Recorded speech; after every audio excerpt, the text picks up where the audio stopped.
The gravel bit into my palms as I scrambled backward. The masked man lunged again, his knife glinting in the ditch. I had one chance. The crumpled DNA report in my pocket. The proof that could shatter my family. But the SUV had already cut off my escape, and my stepmother's trap was closing faster than I could run. Blood trickled down my forearm as I hurled a fistful of rocks into his face. The locker key was still in my grip.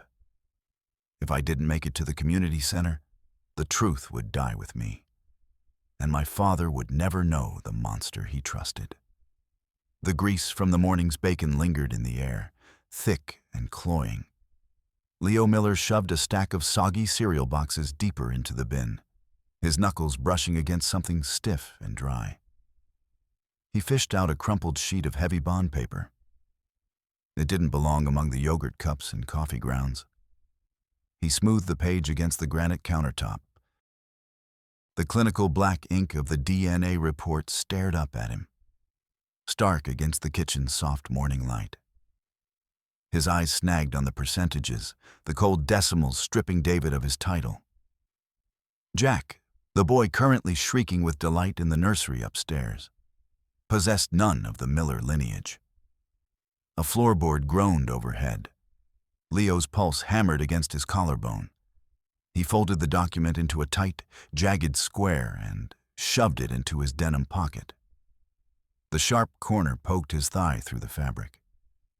He reached for the small digital recorder in his other pocket, his thumb finding the tactile ridge of the record button. Entry 1, 7:14 a.m., he whispered, his voice a dry rasp. I am in the kitchen. The air smells like burnt fat. I have found the paper. The paper says Jack is not his. My heart rate is 92 beats per minute. Leo? Did the trash guys come yet? Jennifer stood in the doorway, her hair a messy halo of blonde strands. She wiped a smudge of mashed peas from her collar, her expression weary but soft.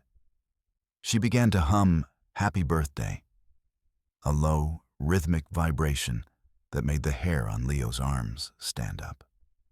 She walked to the sink, ignoring him, and began to scrub her hands with a ferocity that turned her knuckles white. The scent of lemon-scented soap, sharp and chemical, began to mask the bacon grease. Not yet, Leo said. He turned to the sink, plunging his hands into the lukewarm dishwater to hide the tremor in his fingers. The soap stung a small cut on his thumb. You okay? You're pale, she murmured, leaning against the island. She didn't look at him. She looked at her own reflection in the polished chrome of the toaster. Slept funny, neck stiff. He scrubbed a plate until the porcelain squeaked. The paper in his pocket felt like a live coal, burning a hole through the denim, waiting to incinerate the quiet domesticity of the room. He knew he couldn't stay here. He needed a copy. He needed leverage before Jennifer's cleaning rituals extended to him. Subverted. Leo decided the only logical move was to create a digital trail. He couldn't trust the home network, and his phone was likely mirrored to David's tablet. The local public library was 3 miles away, a neutral ground with old-fashioned hardware and a librarian who didn't care about the Miller family's social standing. If he could just get a dozen physical copies and scan the document to a private cloud, he would have a shield. He felt a surge of cold, academic confidence.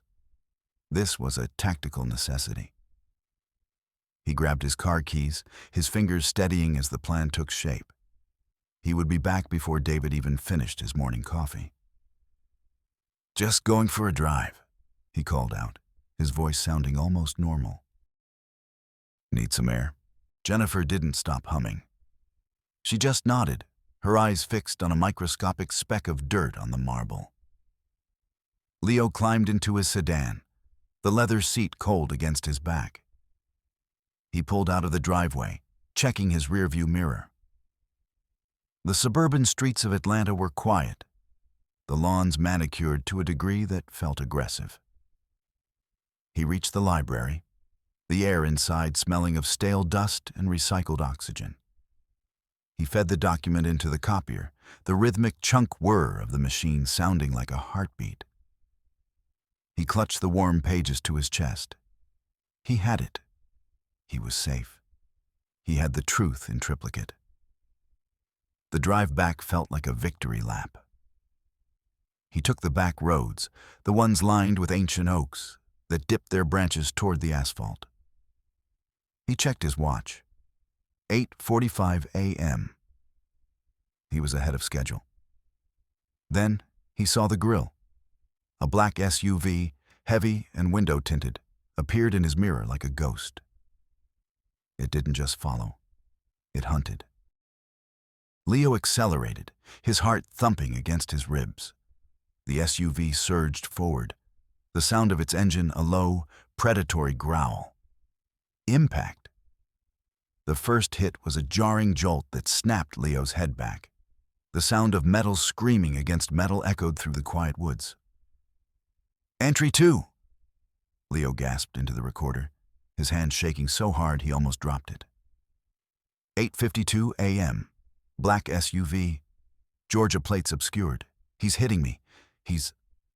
Another hit, harder this time. Leo's car fishtailed, the tires shrieking as they lost their grip on the pavement. The world tilted. The green of the trees blurred into a smear of brown and gray. He fought the wheel, his muscles straining, but the SUV was too heavy, too purposeful. It rammed his rear quarter panel, sending the sedan into a sickening spin. The edge of the road vanished. The car soared for a heartbeat of terrifying silence, then plummeted into the steep drainage ditch. The world exploded in a cacophony of shattering glass and deploying airbags. The smell of acrid smoke and stagnant, brackish water filled the cabin. Leo sat in the wreckage, his vision swimming. The silence that followed was worse than the noise. He looked down. The copies were scattered, some soaked in the muddy water rising through the floorboards. But the original, the heavy bond paper, was still in his pocket. He tried to move, and a sharp pain flared in his shoulder. He wasn't dead. But the SUV had stopped at the top of the ridge. The door of the black vehicle creaked open. A man stepped out, his face hidden behind a dark, tactical mask. He didn't rush. He moved with the practiced ease of a man who knew his prey had nowhere to go. Leo scrambled out of the shattered window, his hands slipping on the slick, muddy concrete of the ditch. The smell of rot and industrial runoff was thick here, clinging to his skin. He looked up. The masked man was sliding down the embankment, his boots crunching on the gravel. "Give it to me, kid," the man said. His voice was a low, muffled rasp. "Make it easy." Leo didn't answer. He reached down, his fingers clawing at the loose stones and silt at the bottom of the ditch. His palm closed around a jagged piece of flint and a handful of coarse gray gravel. The attacker lunged. He was fast, his hands reaching for Leo's throat. Leo ducked, the movement sending a bolt of agony through his bruised ribs. As the man leaned in, Leo flung the handful of grit directly into the narrow eye slits of the mask. The man let out a choked cry, his hands flying to his face. He stumbled back, his boots slipping in the muck. Leo didn't wait to see if he'd blinded him. He turned and ran, his lungs burning as he scrambled up the opposite side of the ditch. He didn't head for the road. He headed for the dense line of trees that led toward the community center. He ran until his legs felt like lead, the sound of his own ragged breathing filling his ears. The community center appeared through the brush, a squat brick building that smelled of floor wax and old basketballs. He burst through the side door, his clothes caked in mud, his face streaked with blood. The lobby was empty. A row of blue metal lockers lined the far wall. Leo fumbled in his pocket for a stray quarter, his fingers slick with sweat.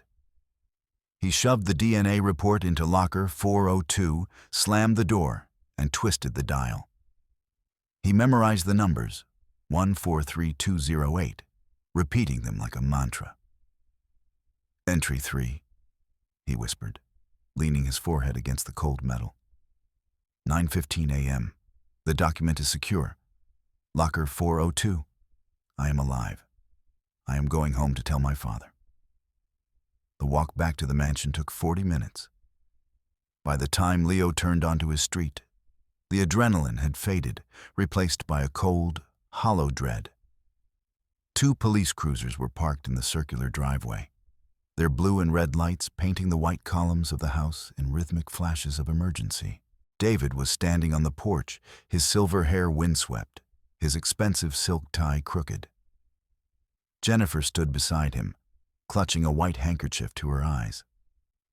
She wasn't humming now. She was sobbing, a high, thin sound that felt as artificial as the plastic flowers in the foyer. "Leo," David shouted, his voice cracking. "Where have you been? Look at you." "Dad, listen to me," Leo started, stepping toward the stairs. "The car. Someone ran me off the road. I found something. In the trash. Jennifer is—" "Stop it," David barked. He looked older, his face lined with a shame Leo didn't understand.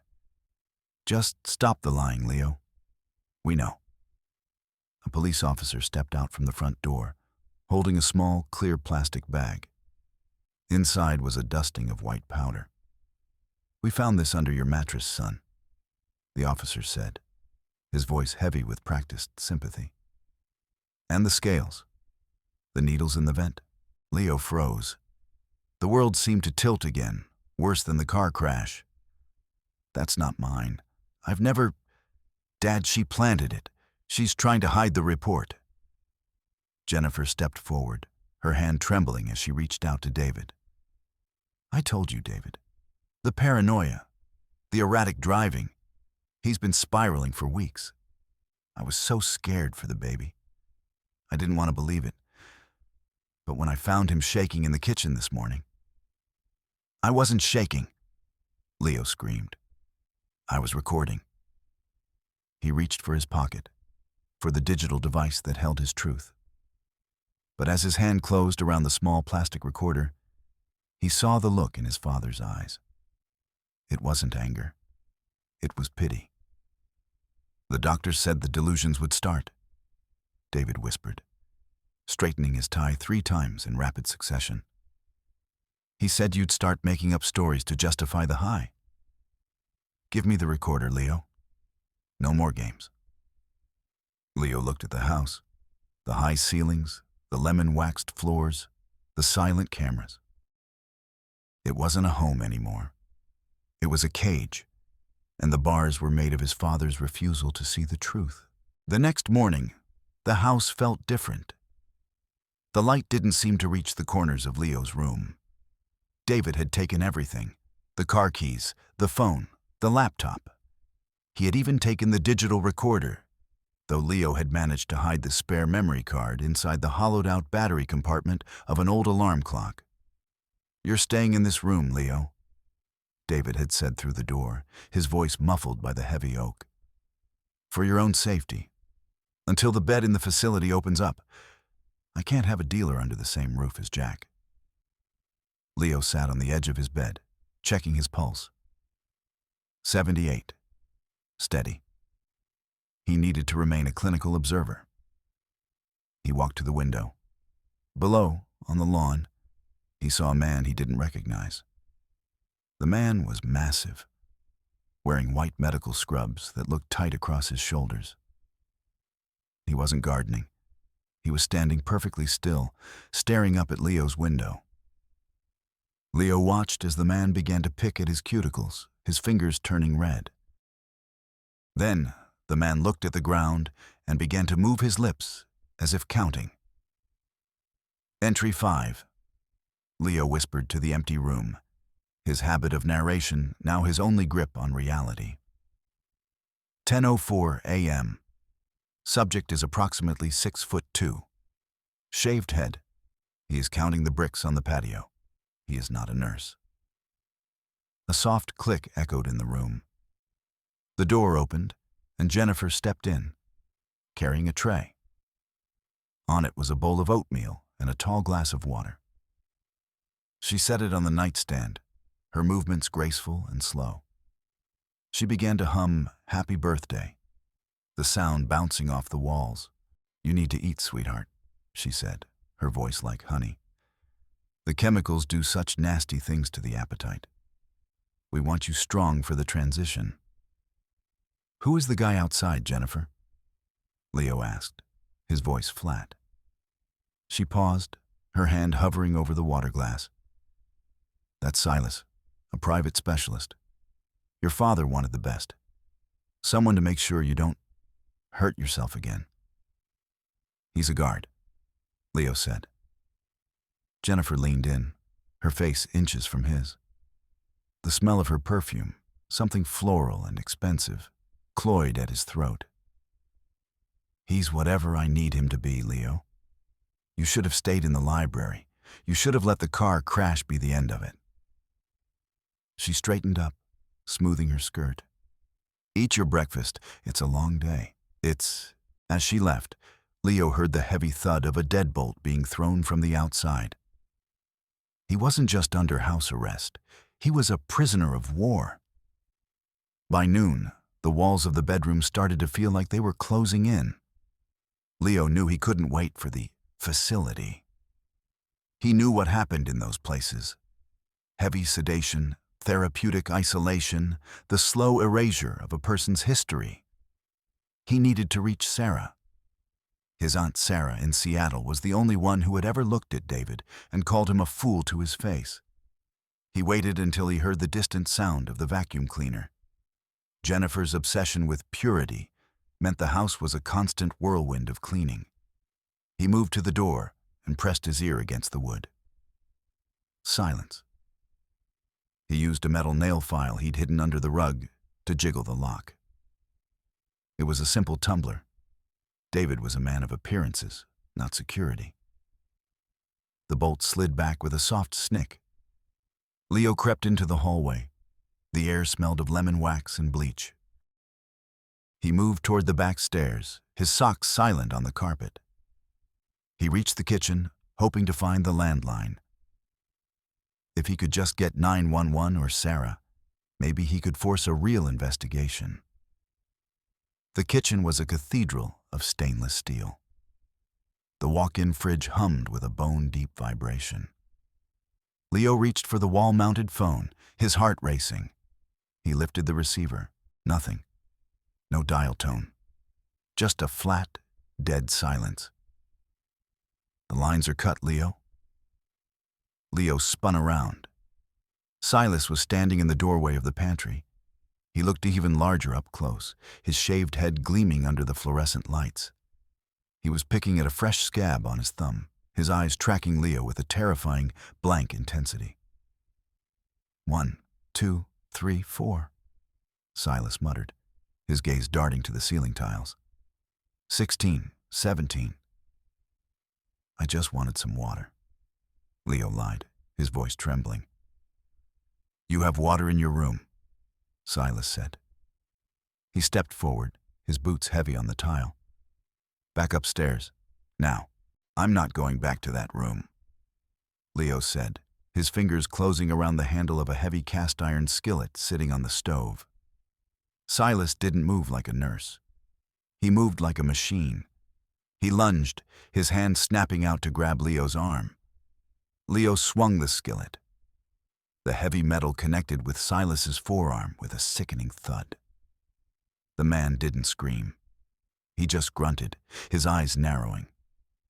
Leo didn't wait for a second strike. He dived past the giant, his shoulder hitting the pantry door. He scrambled through the kitchen, his breath coming in ragged gasps. He could hear Silas behind him, the rhythmic thump-thump of his boots, a terrifying countdown. He ran for the basement door. It was the only way down, the only place with enough clutter to hide. He yanked it open, threw himself down the wooden stairs, and slammed the bolt home just as Silas's weight hit the other side. The basement was cold. A constant, shivering 55 degrees. Leo leaned against the door, his chest heaving. The wood groaned under Silas's shoulder, but the bolt held. For now. Entry 6. Leo whispered into the dark, his voice shaking. 1:42 p.m. I am in the basement. Silas is outside. The door is thick oak. I need a weapon. I need a way out. He turned around, his eyes adjusting to the gloom. The basement was a graveyard of the Miller family's past. Stacks of old crates, forgotten furniture, and the hum of the main HVAC unit. He began to move through the shadows, his hands brushing against dusty plastic sheets. In the corner, behind a stack of crates marked "Nursery Fragile," he saw a flash of white. He pulled the boxes aside, his fingernails catching on the rough wood. It was a metal filing cabinet, tucked away as if it were a secret. He pried the drawer open. Inside were folders, hundreds of them. He flipped through them.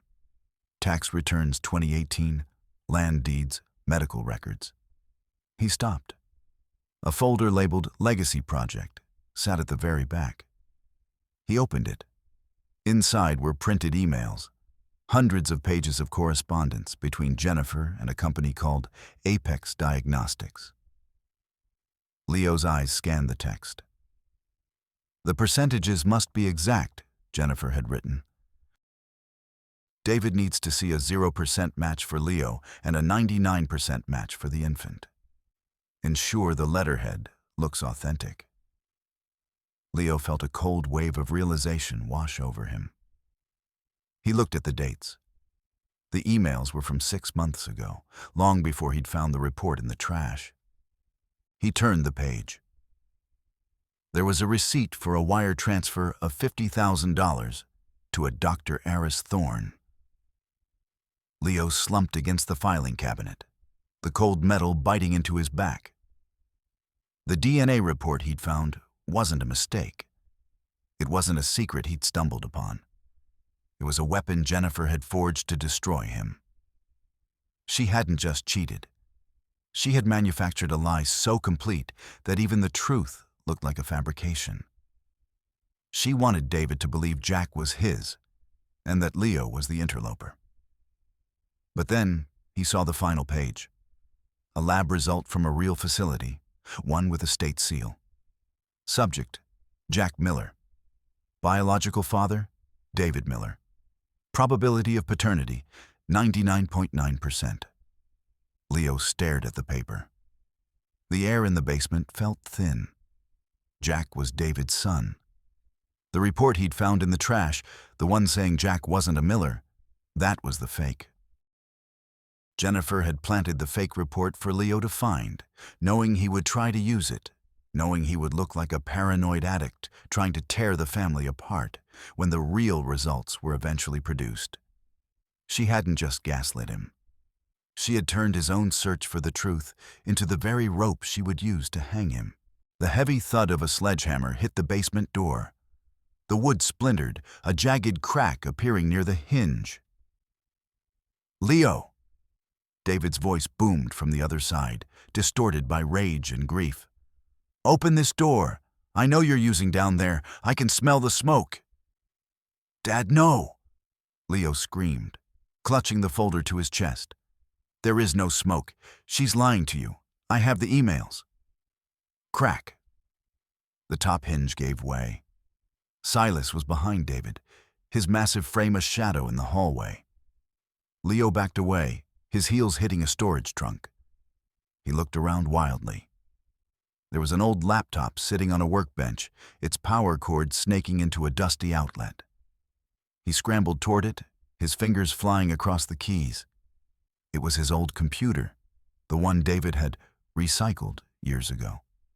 The screen flickered to life, the blue light casting long, ghostly shadows against the concrete walls. "Entry 7. Leo whispered, his voice a frantic prayer. 2:10 p.m. I am booting the old system. The door is failing. I have the proof, but I need to get it out. I need to bypass the house firewall. He heard the door groan again. A section of the oak paneling vanished, replaced by the silver head of a mallet. Leo's fingers danced. He wasn't a hacker, but he knew the house's smart home system was built on a standard commercial hub. He'd spent his nights cataloging the blind spots. Now he needed to find the veins. Come on, he muttered. He found the hub's interface. It was a simple grid. Lights, locks, cameras. But there was a hidden partition, a folder labeled Legacy. He clicked it. The system asked for a password. Tap, tap, tap, tap. He remembered the sound of Jack's bottle hitting the tray. The rhythm Jennifer taught him. He typed in the sequence 4444. The folder opened. It wasn't just emails. It was audio. Recordings from the nursery, from the bedroom, from the kitchen. Jennifer didn't just clean, she recorded. She was as paranoid as he was. Subverted. Leo felt a surge of triumph. This was it. The Legacy Project wasn't just a plan, it was a digital confession. He could see the file sizes, massive high-definition audio logs. He reached for a USB drive sitting in the workbench drawer. If he could just copy these files, he wouldn't need the paper. He could play Jennifer's own voice back to David. He could show his father the woman he'd actually married. He felt his heart rate slow, a calm, cold certainty settling over him. He was smart. He was prepared. He was going to win. He plugged the drive in. The progress bar appeared. 1%, 5%, 12%. Just a few more seconds, he whispered. Just hold on. The basement door exploded inward. David stumbled into the room, his face purple with exertion. Silas followed, his fingers red and raw, his eyes fixed on Leo. "Get away from that!" David screamed, lunging for the workbench. Leo didn't fight back. He stepped away, his hands raised. "Dad, look at the screen. Look at the files. It's her. It's Jennifer talking to Michael Davis. They're planning to move the offshore accounts." David paused, his chest heaving. He looked at the laptop. The progress bar was at 98%. "What is this, Leo?" David asked, his voice wavering. Suddenly, the screen flickered. The blue light turned a violent, pulsing red. A skull icon appeared in the center of the monitor, its jaw clicking in a digital loop. System critical. Data wipe initiated. Leo lunged for the keyboard, but it was too late. The progress bar vanished. The files, the emails, the audio, the Legacy Project, began to disappear in real time, the file names turning into strings of gibberish before vanishing entirely. "No!" Leo shrieked. "No, no, no!" Jennifer appeared in the doorway, her phone held out like a scepter. She wasn't crying anymore. She was smiling, a small, cold tuck of the lips. "I told you, David," she said softly. "He's trying to destroy the family records. He's trying to erase Jack's birth certificate. The drugs have made him completely untethered." Leo looked at the screen. The red light faded to black. The laptop was dead. He looked at the USB drive. He pulled it out, his hands shaking. He plugged it into the workbench's secondary port, praying. Drive empty. The Legacy Project hadn't been a folder of evidence. It had been a tripwire. By accessing it, Leo had triggered a self-destruct sequence she'd hidden in the hub. He hadn't found the truth. He'd helped her bury it. "He's dangerous, David," Jennifer whispered, stepping into the room. She smelled of bleach. "The transport team is in the driveway. It's time." Leo backed into the corner, the cold concrete biting into his spine. He looked at his father. David wasn't looking at the computer anymore. He was looking at the floor, his hands trembling as he straightened his tie. 1, 2, 3. I'm sorry, Leo, David whispered. I can't help you if you won't help yourself. Two men in gray uniforms entered the basement. They didn't look like doctors. They looked like Silas. They carried a heavy canvas restraint jacket and a medical bag that smelled of rubbing alcohol and sharp, metallic chemicals. Entry 8? Leo whispered. But his voice was drowned out by the sound of the men's heavy boots. 2:45 p.m. I have lost. The record is gone. I am being erased. The men moved toward him. Leo didn't scream. He didn't fight. He just watched Jennifer. She was humming Happy Birthday, her fingers tapping a rhythmic pattern on the doorframe. Tap, tap, tap, tap. The smell of the sedative, something sweet and cloying like rotting fruit, was the last thing Leo noticed before the world went black. He woke up in the dark. The air was thick with the scent of scorched linen and industrial-strength bleach. He tried to move his arms, but they were pinned to his sides. He wasn't in a hospital. He was in a vertical tunnel, the metal walls cold and smooth against his cheek. But Leo knew something Jennifer didn't. He knew about the smartwatch. Every morning, Jennifer synced her watch to the house Wi-Fi to track her purity goals, her steps, her heart rate, and her voice memos. She used it as a digital diary, thinking it was encrypted. But the house hub recorded everything that passed through its veins. Leo scrambled toward the main electrical breaker in the garage. He didn't need a password. He needed a reboot. He grabbed the heavy red handle and yanked it down. The house died. The hum of the fridge, the whir of the cameras, the soft glow of the night lights, all vanished. The silence was absolute. 1, 2, 3, Leo counted. He slammed the handle back up. The system shrieked as it struggled to come back online. The emergency lights flickered, casting long, strobing shadows across the garage. Leo ran to the kitchen. The smart speakers on the counters were pulsing with a soft blue light, searching for the network. He reached into his pocket and pulled out the spare memory card from the alarm clock. He didn't have a laptop, but the kitchen's high-end smart fridge had a media port. He shoved the card in. Entry 10, he whispered. The final record. He didn't play a file. He triggered a broadcast. Suddenly, every speaker in the mansion, from the nursery to the master bedroom, erupted with sound. It wasn't music. It was a recording from 3 hours ago. Is he under yet? Jennifer's voice, sharp and cold, echoed through the halls.